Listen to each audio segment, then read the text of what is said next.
అర్థమవుతుందా? నేను channel start చేసిన రోజు జీరో నాలెడ్జ్ చిన్న. నాకేమీ తెలీదు. నాకు వీడియోస్ అప్లోడ్ చేయడం కూడా రాదు. అసలు నాకు మాట్లాడడం కూడా రాదు. నాకు ఛానల్‌లో కనిపించాలన్నా కూడా భయమేస్తా ఉండేది.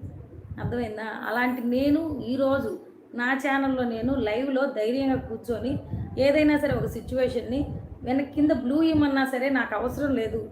నాకు నేనే సపోర్ట్ చేసుకోగలను ఒక స్టేజ్‌లో ఉన్నాను. అర్థమవుతుందా? అది ఎవరో ఇచ్చిన ధైర్యం కాదు. మనకి మనమే ఆ ధైర్యాన్ని మనకు మనమే ఏర్పాటు చేసుకోవాలి. కాలమే నేర్పిస్తుంది.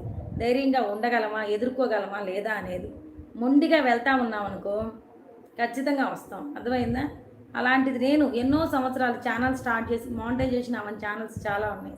కానీ నేను 10 మంత్ కంటే నా ఛానల్‌లో నేను మొండి పట్టుదలతోటి నిద్రపోయిన రోజులు ఉన్నాయో లేవో నాకే తెలుసు. కెమెరా నేనే, ఎడిటింగ్స్ నేనే, మొత్తం అన్నీ నేనే నా ఛానల్‌కి సంబంధించి. ఎంత కష్టపడతాననేది నాకు తెలుసు. మళ్ళీ నాకు చక్రిత వర్క్స్ ఉంటాయి.